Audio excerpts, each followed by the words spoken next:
My name is Eliza. I'm 32 years old, and for the first time in my life, I don't know who I am without someone else telling me. I've always been the quiet one in my family, the peacemaker, the one who lets things go, the one who knows how to make herself small so everyone else can be big. My sister, Riley, she's the opposite. She walks into a room and takes the air with her. She used to be the sun in my life. Now she's the wildfire. 3 months ago, she planted a tiny plastic bag of crushed Adderall under my bed and called the cops. And when they showed up, when I stood there barefoot in our childhood home, in pajamas, humiliated and shaking, my parents didn't even flinch. My mom said, maybe this will finally get her to take some responsibility. My dad turned his back before they even finished searching my room. I should have seen it coming. That day wasn't the explosion. It was just the smoke rising. The fire had been burning for years. And I think I'd already started disappearing before that. That's the part no one talks about, how easy it is to lose yourself quietly. You think losing yourself means screaming or hitting rock bottom or making a scene. But for me, it felt like giving a little more of myself away every day. Even to Noah. Especially to Noah. God, I loved him. I still do. Or at least I think I do. That's the part that hurts the most, not knowing where love ends and survival begins. When we met, I felt like the most seen woman in the world. He had this way of listening to me, eyes soft, hands warm, like everything I said mattered.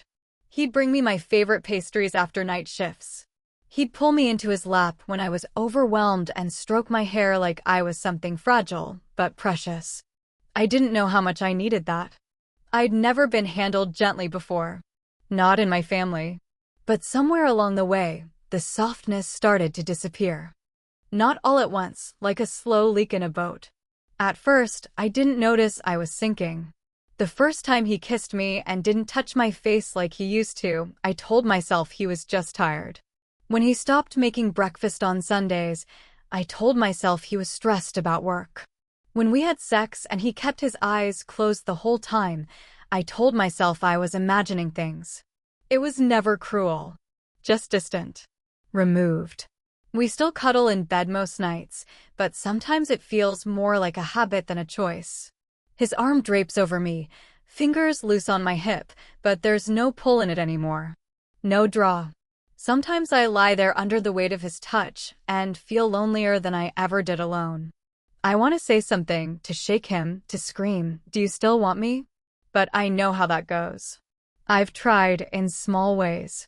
Once I touched his face when he was scrolling through something, trying to get him to look at me. He smiled, a soft, distracted one, and kissed the top of my head. Like a dad tucking in a child. I smiled back. But something cracked inside me. I think that's when I realized affection doesn't always mean intimacy. Sometimes it's a routine. A ghost of what used to be. And I've gotten so good at accepting crumbs that I forgot what a full meal feels like. My sister always said I was weak. That I didn't know how to stand up for myself. I used to argue. Not anymore.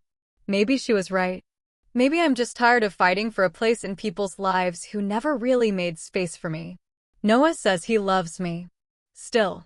He says it in all the right ways, with his steady presence, his grocery lists, the way he rubs my back absent-mindedly when I'm cooking. But I don't feel like a woman in love anymore. I feel like an old habit. A worn-in sweater he can't bring himself to throw away. I think the moment everything shifted for me, the moment I knew something inside us had changed, was 2 weeks before the whole thing with Riley happened. We were sitting on the couch, watching something we'd already seen. My legs were curled up against his hand resting on my shin. I looked at him, really looked at him, and realized I couldn't remember the last time I felt wanted. Not desired. Not admired. Just wanted. So I kissed him.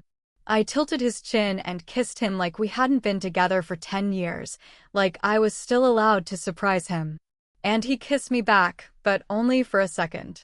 Then he pulled away, smiled, and said, "You taste like wine." He didn't touch me again that night.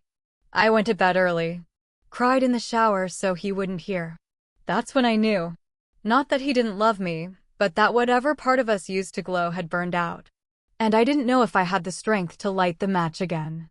Noah's hands are always warm. It used to be my favorite thing about him, the way he'd slip his fingers under the hem of my shirt while we were cooking, or rest his palm low on my back when we walked into a room together. It made me feel tethered to something, to someone. Now, sometimes, it just feels like static. Like he's trying to plug something in that's already gone dim. This morning, I came home from my shift to find the kitchen cleaned, the laundry folded, and eggs still warm in a pan on the stove. His way of loving me. I know that. But he didn't wait for me to eat together. He'd already gone off to school, probably before sunrise. Left a note on the counter. You okay today? Call me if you need to. I love you. He's always asking if I'm okay. But I don't think he actually wants the answer. The truth is, I'm not. Not really. Not since Riley set me up. Not since my parents looked right through me like I was some addict stranger who had just stolen their credit cards. And maybe not since long before that. I sit at the table, poking at the eggs, trying not to cry before bed. Sleep's already hard enough. But the longer I sit there, the more I feel it bubbling up, this pressure in my chest like a balloon stretched too tight. I want to talk to him. I want to tell him everything that's sitting heavy in my stomach. But every time I open my mouth lately, something stops me. A tired look in his eyes. A distracted nod. A kiss on the forehead instead of on the mouth.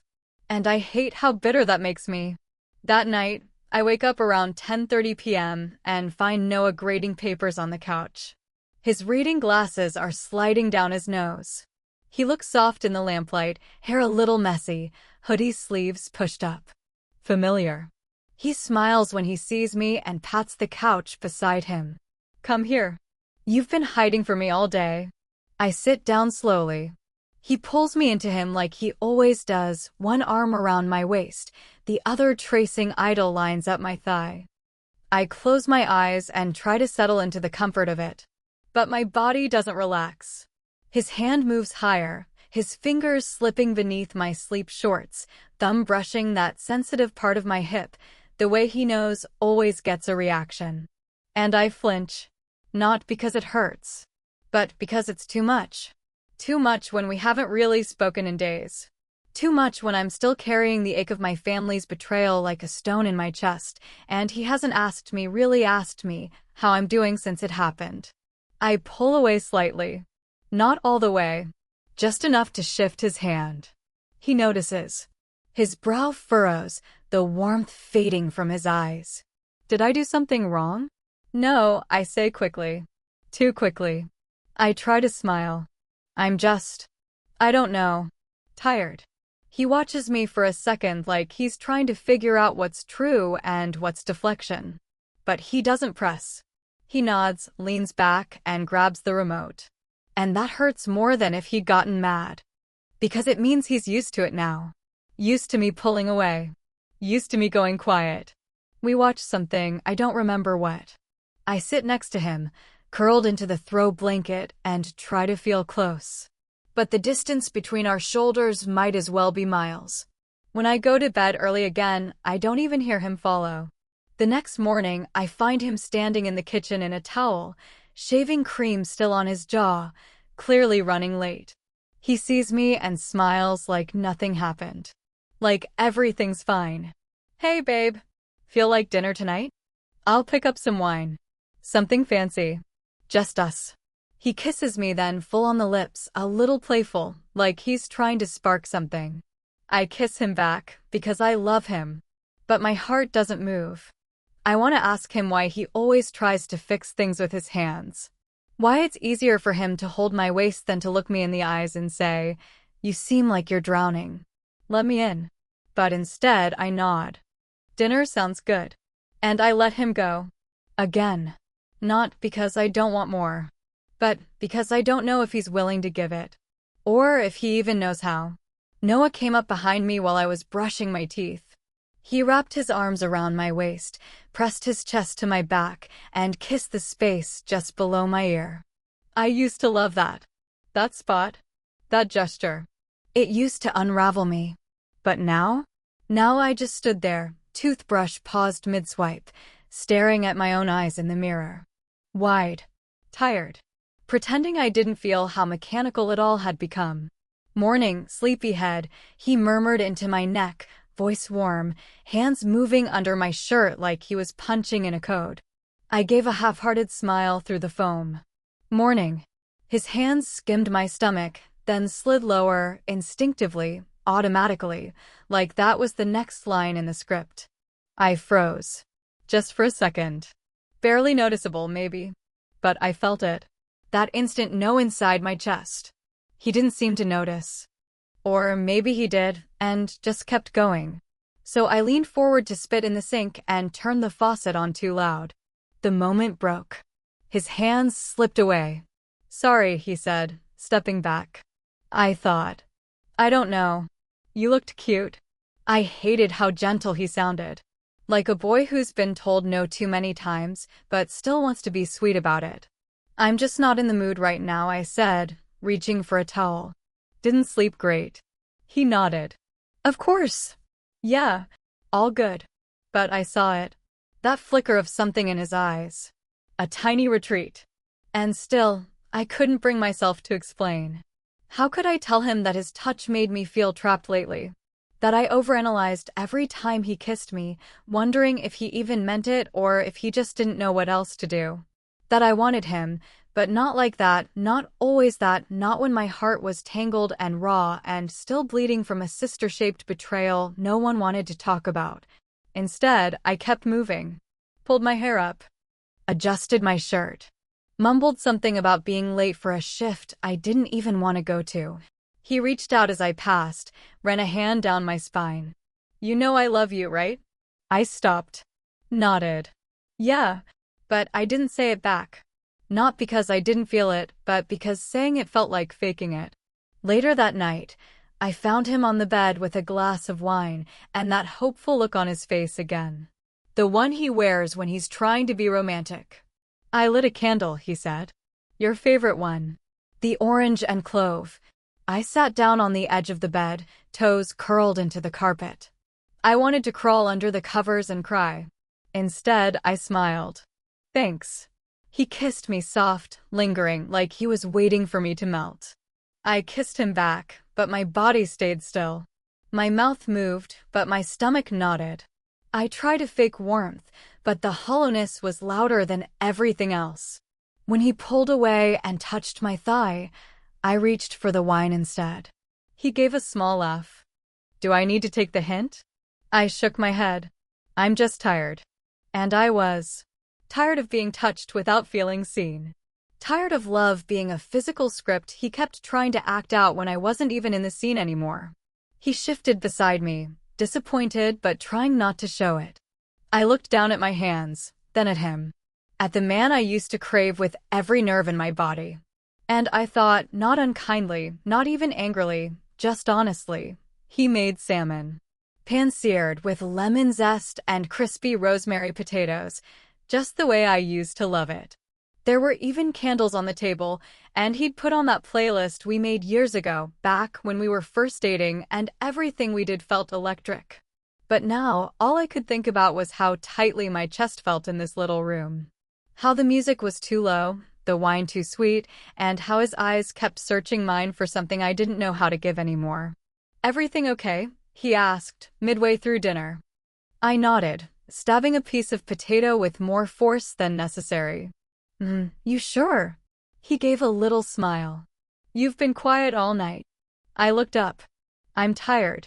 You're always tired. The words landed hard. He didn't say them cruelly, it was almost a sigh, an observation. But it cracked something in me. Because yes, I am always tired. Tired of pretending I'm okay. Tired of being touched without being seen.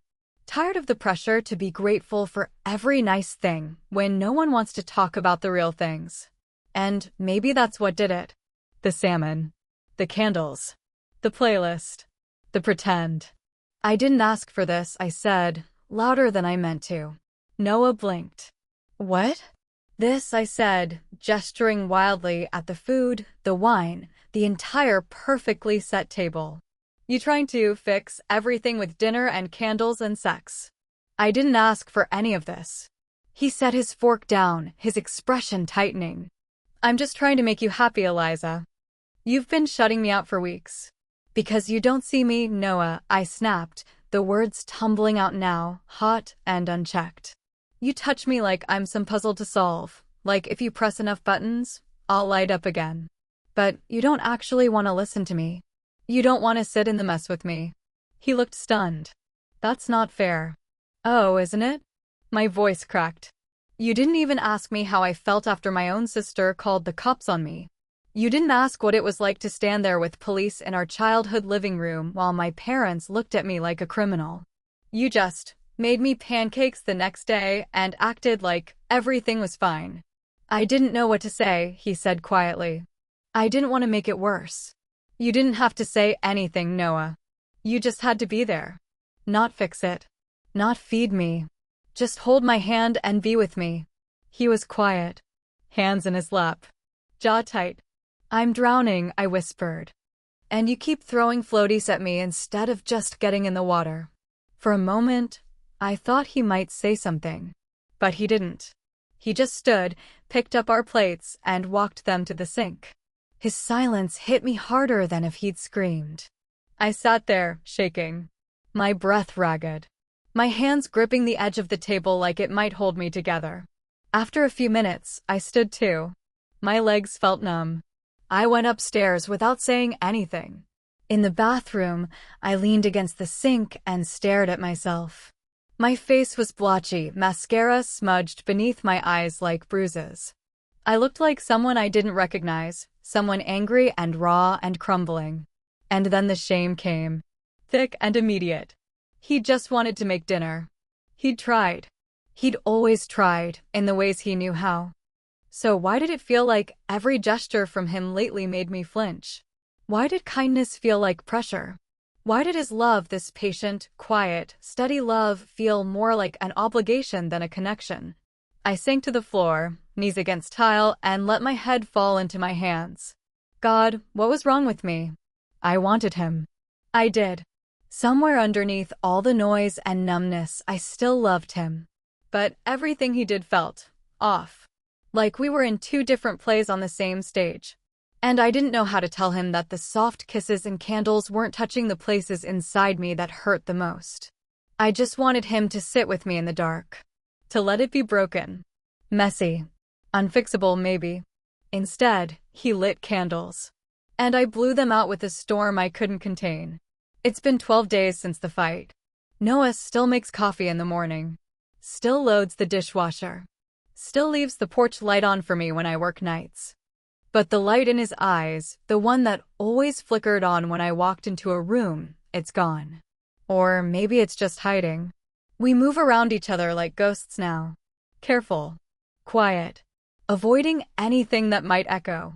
The silence feels louder than any argument we've ever had. Sometimes he still touches me, a brush of fingers on my back when I pass him in the hallway, or a hand on my shoulder when he hands me a mug, but there's hesitation now. Like he's asking permission without words, and most of the time, I don't know how to answer.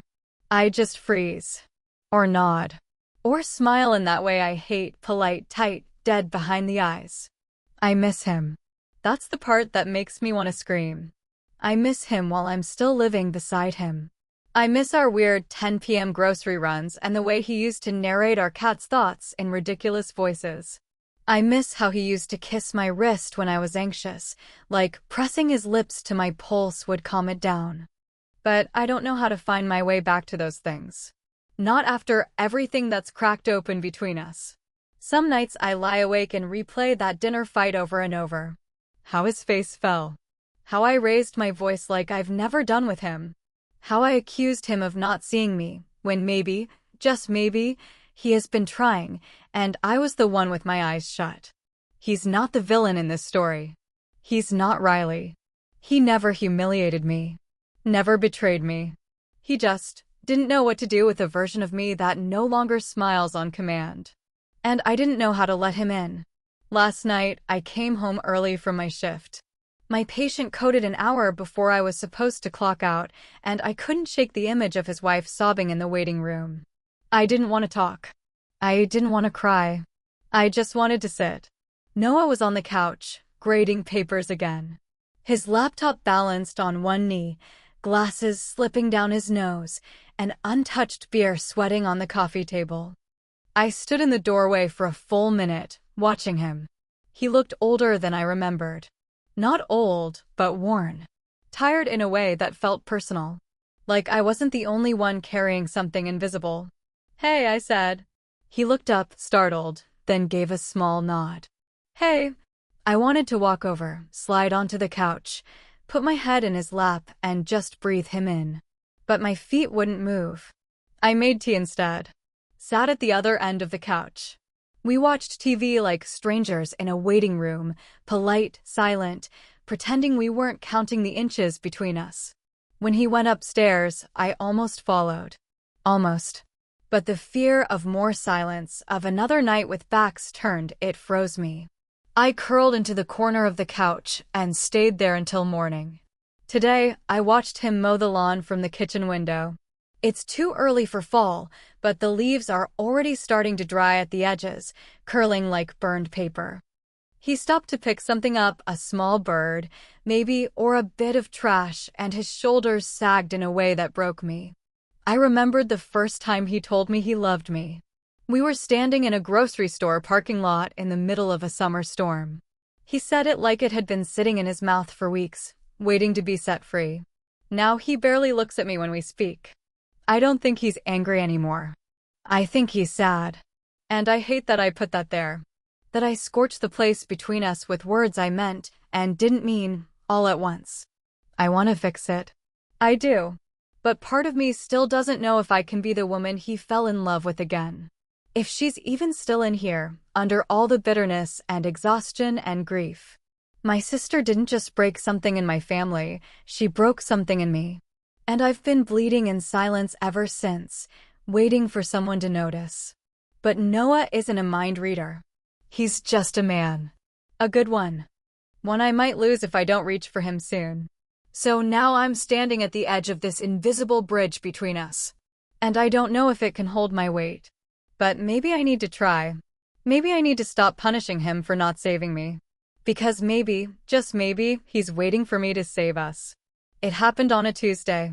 I came home early again, the air outside still clinging to the last edge of summer. The house was quiet, not the peaceful kind, but the kind where you know something used to live there and doesn't anymore. Noah's keys were on the hook. His shoes by the door. The TV off. He was upstairs, lying on top of the covers, a book open on his chest, but his eyes closed. I stood in the doorway for a long time, unsure if I should knock, or whisper, or just turn around and let the silence keep stretching between us. But then he opened his eyes. He didn't look startled. Just tired. "You okay?" he asked. I nodded. No, he sat up slowly, setting the book aside, rubbing his hand over his jaw like he was bracing himself. I crossed the room and sat at the edge of the bed. There was a long pause, too long, and then I said, "I don't think I ever really told you how much it broke me, what Riley did." He looked over, patient. Still listening. "I know it hurt. I just didn't know what to do with it." "I didn't need you to do anything," I said, and my voice cracked even though I'd practiced this in my head 100 times. "I just needed you to sit with me. To say, that was messed up. You didn't deserve that. To let me cry or scream or go completely numb without trying to fix it with tea and errands and sex." His eyes softened. "I thought I was helping. I thought that's what I was supposed to do, keep things moving. Keep you upright." "I know." I swallowed. "I know you were trying." We sat in that stillness for a while, both of us holding pieces of a version of us that no longer fit. "I miss you," he said quietly. I looked at him then. Really looked at him. The man who used to make me feel safe with just a glance. The one who once held my grief like it was something sacred. And I realized something awful and kind and necessary. He's still that man. But I'm not that woman anymore. I don't trust the world the way I used to. I don't move toward love with the same open hands. Something changed in me when my own sister called the police and told them I was dangerous. When my parents stood behind her like I was the one who'd broken something. And something changed in us too. Noah reached out and tucked a piece of hair behind my ear, his fingers gentle and warm. The kind of touch that once made me feel cherished. Now it just made me want to cry. Because I knew what was coming. And so did he. I think we forgot how to talk, I said. And how to listen. He nodded. I think we forgot how to need each other without being afraid of it. I leaned into him then, resting my head on his shoulder. He let out a slow breath, wrapped his arms around me, and held me in that quiet, aching way that only someone who really knows you can. There was no anger in it. No blame. Just grief. I don't want to lose you, he said. I know. We sat like that for a long time, the room dimming as the sun fell behind the window blinds. Eventually, I stood up. He didn't ask where I was going. I didn't pack a bag. I didn't slam a door. I just walked downstairs, curled up on the couch, and wrapped myself in the blanket he always left there for me. I heard him moving around upstairs. Then footsteps down the stairs. He paused by the couch. I didn't look up, but I felt the kiss soft, warm, pressed gently to the top of my head. Then the slow sound of him walking back upstairs. Not a goodbye, but something close. It's strange how quiet love can end. Not with betrayal or screaming or one final blow, but with two people realizing that the bridge between them is just a little too broken to walk across again. I still love him. I think I always will. But sometimes, love isn't enough to fix what's been worn down by silence and good intentions. Sometimes, the kindest thing we can do for each other is let go before resentment replaces everything sweet. And so we do. Quietly. Tenderly. Without blame. Without winning. Just two people choosing peace over pretending. Let me know if you'd like an alternate ending, one where they rebuild slowly, or if you want a follow-up epilogue showing her future, alone or otherwise. You know, people always talk about rock bottom like it's this big, cinematic thing. Like it's screaming in the rain or walking out with a suitcase, or having some kind of dramatic breakdown in the cereal aisle. But for me, it was a Thursday morning. I was folding laundry. His t-shirt, actually that old one with the bleach stain near the collar. I was folding it just like I always had, warm from the dryer, hands moving on autopilot. And then I stopped. I held it to my chest, and I just stood there in the quiet, realizing I couldn't remember the last time I felt seen. Not loved. Seen. That was the beginning of the end. Or maybe the end of the beginning. Noah and I, we didn't fall apart in the big ways. No cheating. No screaming matches. No betrayal, at least not in the obvious sense. But we both went silent at the same time, and I think that's what really breaks people. The silence. We used to talk about everything. The dumb stuff. The deep stuff. Now I don't even know if he likes his new students this year. I don't know if he still drinks green tea when he grades or if he switched to something stronger. And I didn't tell him about the dreams I've been having, the ones where I'm back in that living room, surrounded by cops and family who won't look me in the eye. I didn't tell him how that moment with Riley cracked something that had already been splitting in me for years. I didn't tell him that I believed them. For a second, a horrible, unforgivable second, I looked down at those pills in my room and wondered if maybe I was the problem. That kind of betrayal, it doesn't just go away.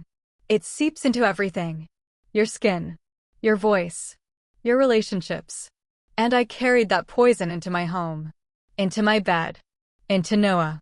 I thought I was protecting him by staying quiet, by keeping my shame zipped up and tucked away. But silence isn't protection. It's starvation. And love can't survive on crumbs. I used to believe that physical affection could fix anything. A hand on the back, a kiss on the forehead, a little bit of sex to remind us that we still want each other.